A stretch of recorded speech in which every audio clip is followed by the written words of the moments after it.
I sat watching yesterday evening for quite some time a live vlog from Max Velocity, um, following following the weather, tornadoes across Florida.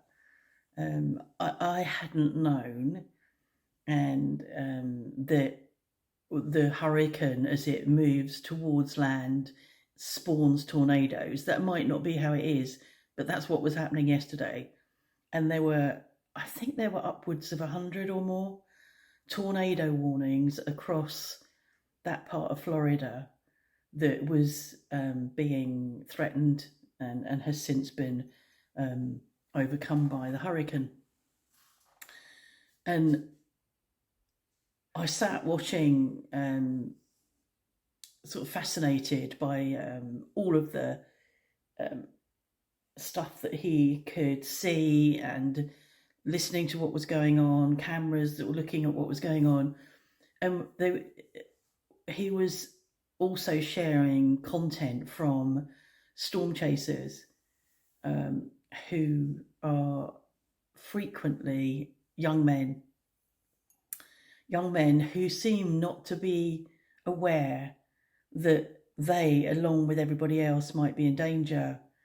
And it was something I slept really well and didn't lay awake and whatever, but it was something that worried me a bit overnight. Is, did these guys survive? Were they swept up by the storm surge? Where were they? Why are they doing that? And I remembered stuff that I'd learned years ago, and had to reread it this morning, and we'll have to read it to you again, or read it to you so that I can be clear. Is that young men, boys and young men, their frontal lobes are not fully developed until they're nearly 30. Whereas in women, I think it's earlier. Apparently women finish this myelination process by age 25, and men finish by 30. So it's what's happening is that the myelination is the insulation material that wraps around all your neurons, and that's not fully formed. So the electrical signals going into your frontal lobe are not really contained and insulated. And this makes men believe that they're immortal, that they can, you see on the police chase programs, young boys, 18, 19, charging along in a car as if they're in whatever that computer game was. I can't remember what it was now, but whatever the computer games are, they think they're immortal. But they don't actually think I'm immortal. They just don't think. They don't recognize the consequences. And that's what happens, is that they don't recognize the consequences of their action. They don't see the consequences or foresee the consequences of their actions. So I sat there thinking, oh my God. And there's part of me that's interested in wanting to watch and seeing what they're doing. And there's the other part of me thinking, why are you putting yourself at risk? And then remembering this piece of developmental information that I learned years ago, or knew of years ago. And I had to look it up. So yeah, that's what happens. And that's why the men of that age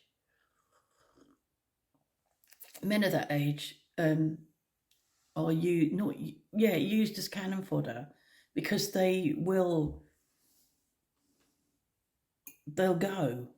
put themselves in that position. They'll go onto the front line. They'll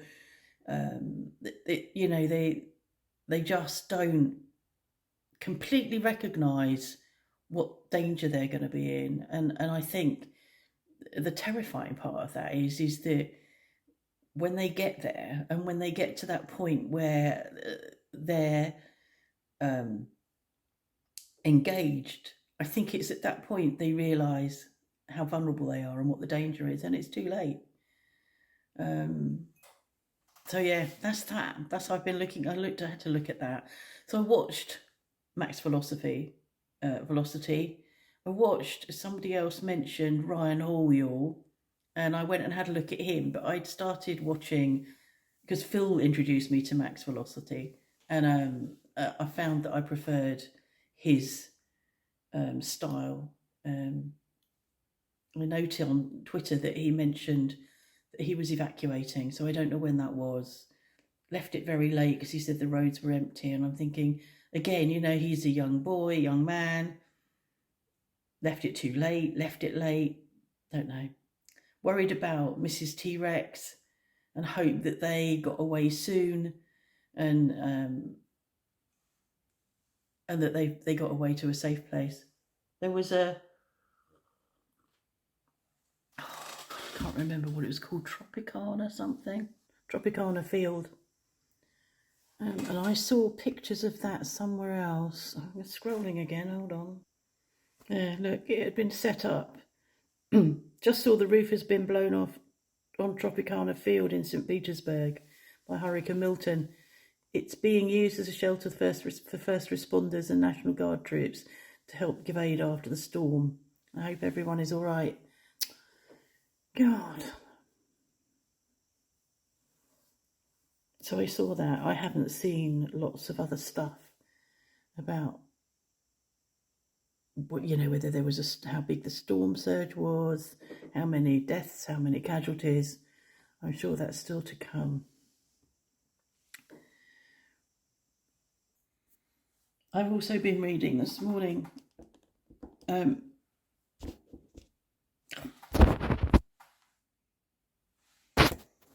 I might edit that out as well. Bloody hell. I've also been reading this morning about the story of Giselle Pellicott, whose husband Dominic, a retired estate agent, is accused of drugging his wife, drugging her and recruiting other men online over 9 years to sexually assault her at their home. Pellicott, Dominic, has admitted rape, and 50 other men are on trial for alleged rape alongside him. Now, this woman is unable to provide evidence because she was drugged. So she was comatose during these episodes, during these rapes.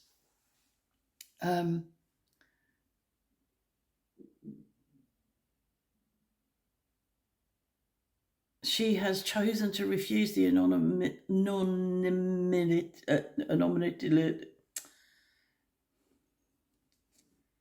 Words are difficult today. Anonymity, still wrong, usually granted in rape cases, and attends the trial sessions in Avignon in order, she says, to shift the shame and humiliation often faced by victims of sexual violence onto the alleged perpetrators.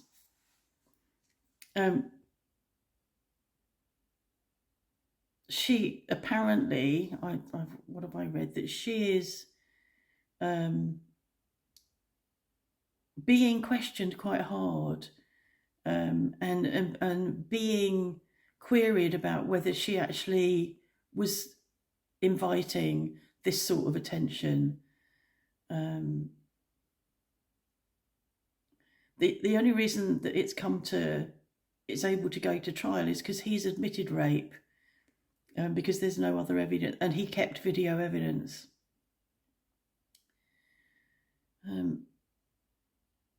There's some men, utter fucking bastards.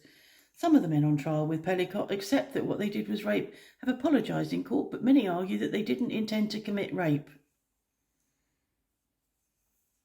saying they thought Giselle was pretending to be asleep and that they were pressured into it.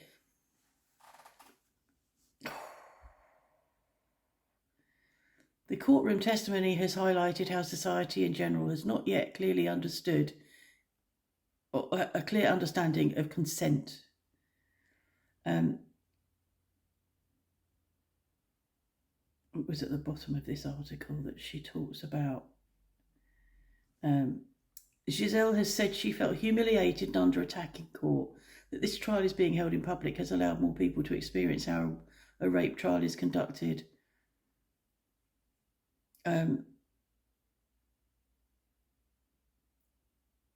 this is the other way around, an important aspect of this trial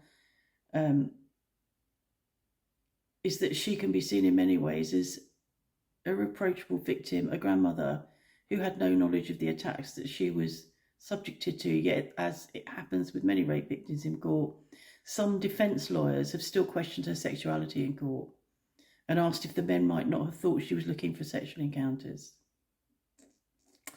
So that's something that's ongoing here, and there is a very different attitude still here to, I don't know how to describe it. I can't think of a word to describe it, but there's still quite I'm going to say patriarchal, and I'm going to say misogynistic attitude towards relationships between men and women. A friend of mine was followed home. She lives in town, so it doesn't take her long to get home.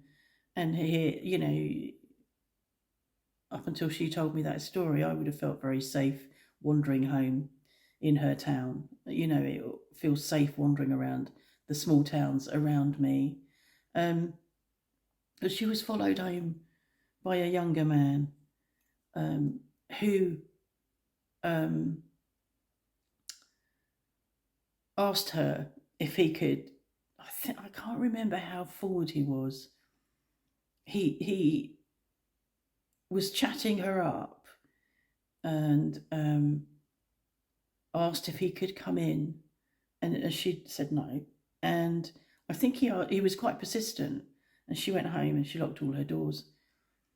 And as she leaked out, she decided she'd close her shutters, and she doesn't normally. He was there standing at the window. And when she reported it to the police, having been pressured into reporting it to the police, I think the police officer wasn't particularly responsive to her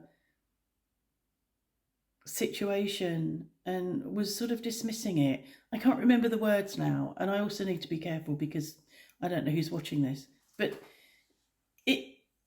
this police officer was sort of trying to defend the situation from the guy's point of view, which is awful.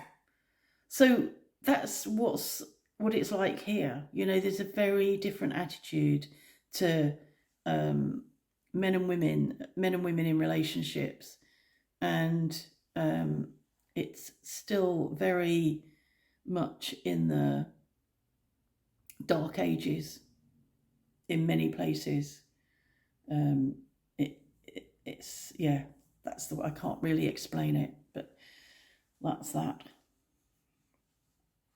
I'm going to go now and cook, and I'm doubling up today.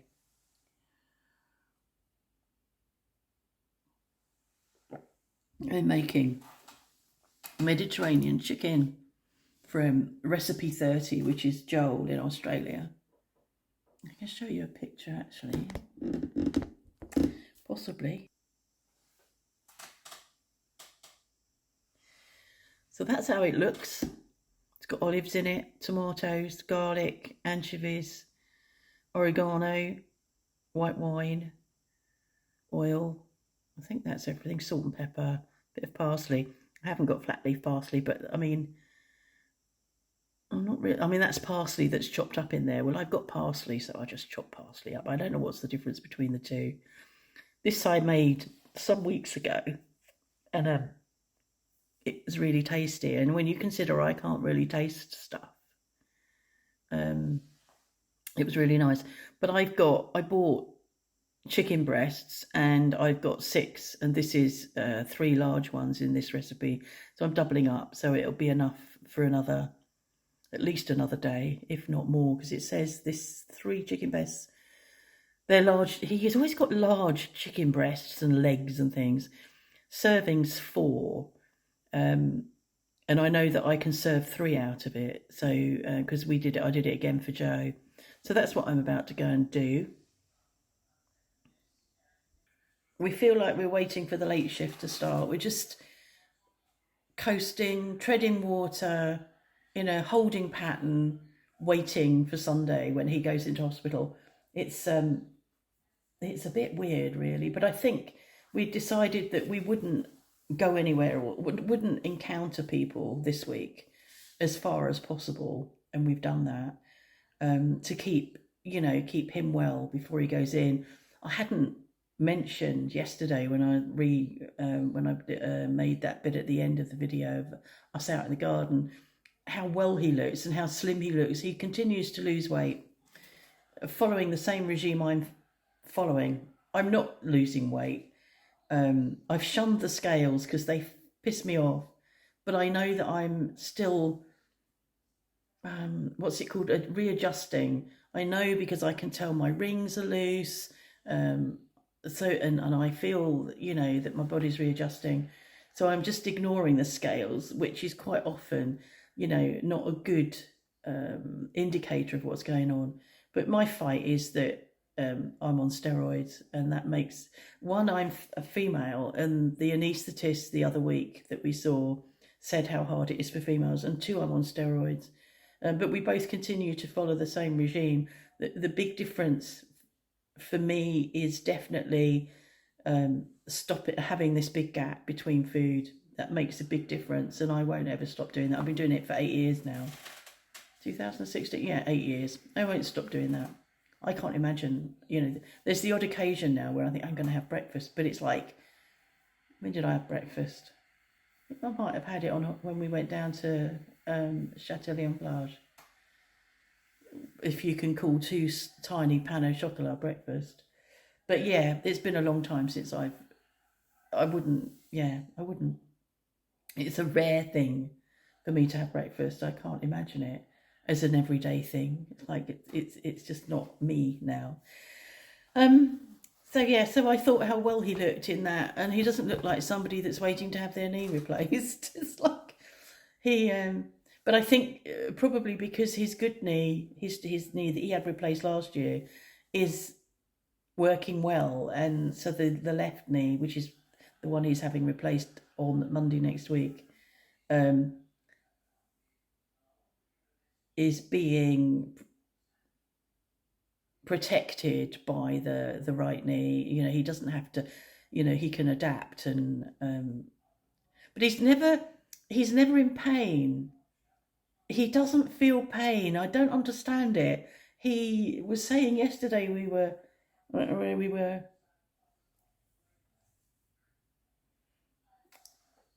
must have gone to Intermarché, I think, to pick up a few bits. But as we were driving away, he said, I don't even get a headache. He doesn't ever get a headache. He doesn't feel pain. When he had his knee done last year, it came to a point where I said to him, why don't you try taking some analgesia? You might feel more comfortable. Because all he can describe is that he doesn't feel comfortable, but he doesn't describe it as pain. So this knee that he's having done, even though it's bone on bone, just like the right one was, it doesn't make him, he doesn't feel pain. So yeah, it's weird. Anyway, we're waiting. That's how it feels. And whilst both of us are looking forward to it being done and over, he's looking forward to it being done and over, as am I. He's not looking forward to being in hospital, and I'm not looking forward to being on my own, but it has to be. And last time he had it done on Monday and was sent home Thursday morning, which isn't that long. It felt long to him and me. He's hoping that he might come home sooner this time, so we'll see. So on Sunday we've got to bring that chair through. It's out underneath the stairs. Got to bring that through and set that up ready for him when he comes home. So anyway, gonna cook. See you again. Take care. Hope all you people, you Floridians, are okay.